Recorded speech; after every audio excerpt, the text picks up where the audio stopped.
Now, we all know that sugar and too much sugar can be a very, very bad thing. So many different effects that sugar has on the body. We currently live in a world where obesity is becoming a severe problem, and this relates to the increase in sugar that they have put into food. The increase of obesity has come since sugar has been created by the food industry. Now, if you know anything about sugar, you will know that sugar is literally in almost anything that you will get at the shop. Cereals, to your chocolate bars, to your drinks, condiments, to even your meat. Why do they put added sugar in all of these products? Because it's so addictive. They have made this so addictive. What happens with addictions? People keep going back to buy more and eat more. Put sugar in anything and everything.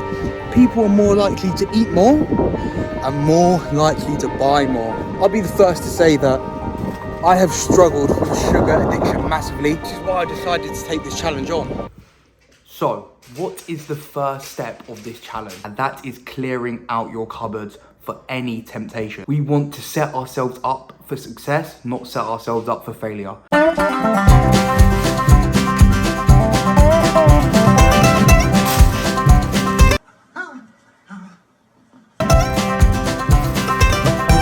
That's better. Cleared all the junk food out, so now it's time to go to the shop and get some actual food.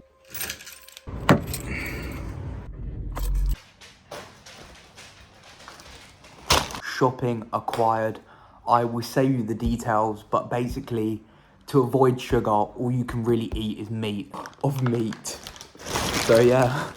Day 3, and I feel horrendous. I've got the most intense cravings ever. I've got a headache. My sleep last night was awful.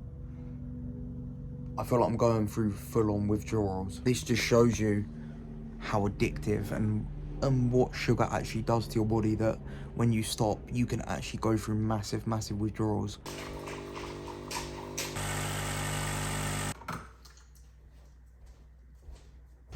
So, I'm currently on day 8 of the challenge. Some cravings, my sleep's been worse, my recovery from my workouts has been worse, felt a lot more hungry. All of these sorts of things is what's been going on so far in the challenge. But some positives I have noticed, that not aching as much. So usually from inflammation that sugar gives you, it will give your body aches, bones, knees, stuff like that might feel sore because of the inflammation, which that seems to have gone. Skin's clearing up loads.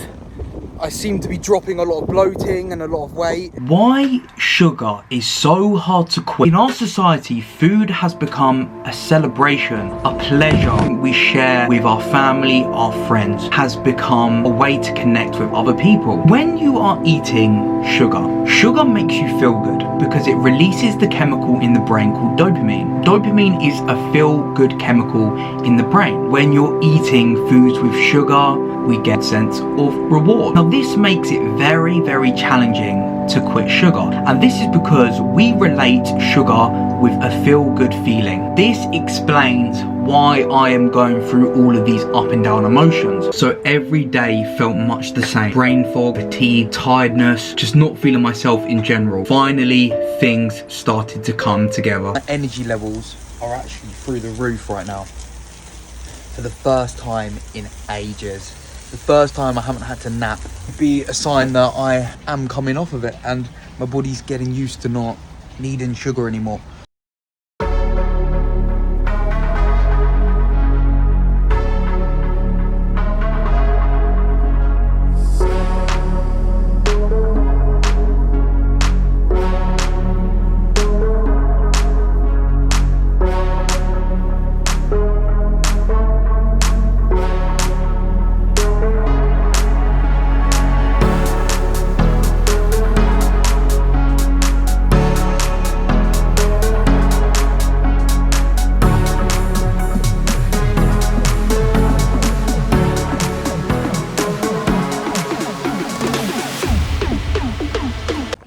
So we're now closing in to the end of the challenge, and it's been a crazy one. It's been very eye-opening. Been one of the hardest challenges I've done, especially coming off something so addicting like that. First of all, I've noticed my skin is so much clearer. Now, I believe the reason that my skin is cleared up, probably because my gut health has improved. On this challenge, my gut health has improved so much more.